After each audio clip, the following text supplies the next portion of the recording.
नमस्कार। India debate में आप सबका स्वागत है। मैं हूं आशुतोष पाठक। मित्रों, आज भारी मन से, दुखी मन से आज दिशा की 5वीं पुण्यतिथि है। आज 8 जून है। मालूम नहीं कि मौत 8 जून को हुई, मौत 7 जून को हुई, मौत 9 जून को हुई। खबर आई कि 8 जून की रात्रि 9 जून को पूरी दुनिया को पता चला कि दिशा अब इस दुनिया में नहीं है। तो उसके हिसाब से जब दुनिया को जो पता चला, उसके हिसाब से हम लोग यही मान के चल रहे हैं कि दिशा की पुण्यतिथि 8 जून ही है। क्यूवाइब नेटवर्क भावभीनी अश्रुपूर्ण श्रद्धांजलि अर्पित करता है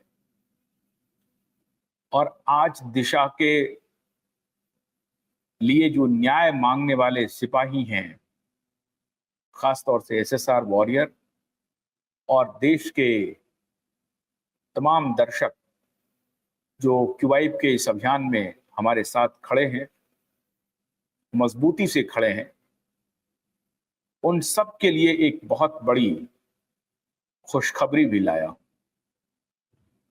और इससे बड़ी बात कुछ हो नहीं सकती कि दिशा की 5वीं पुण्यतिथि पर इस तरह की चर्चा और जो लड़ाई थी, वो लड़ाई अपने अंजाम तक पहुंच रही है।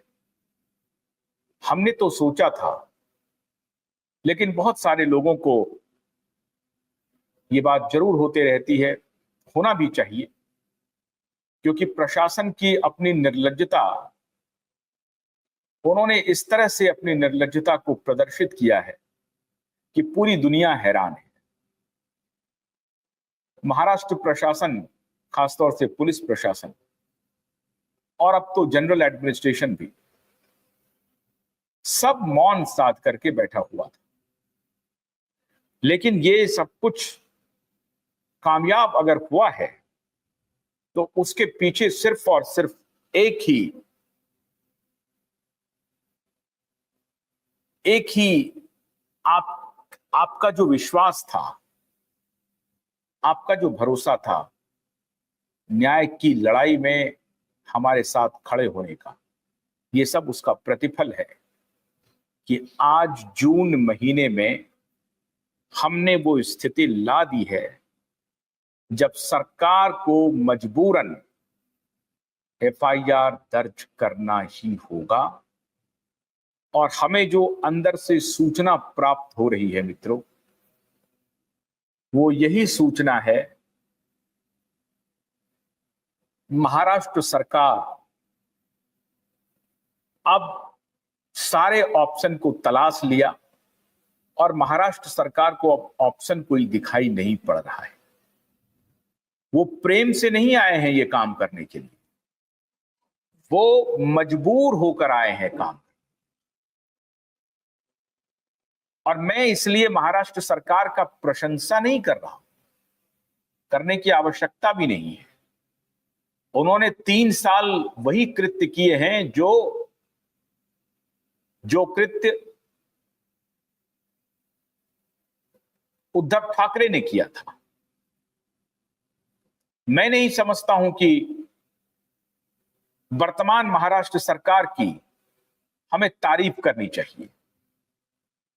उन्होंने कोई आधार हमें नहीं दिया है जिसकी वजह से मैं ये कहूं कि महाराष्ट्र सरकार ने बड़ा अच्छा काम कर दिया है।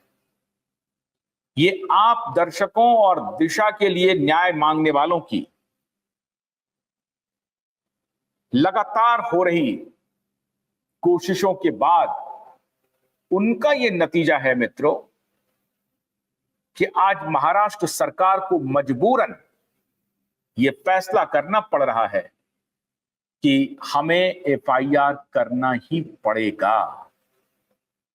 मित्रों, न सिर्फ एफआईआर करना पड़ेगा, बल्कि हमें एक्शन भी लेकर के दिखाना पड़ेगा।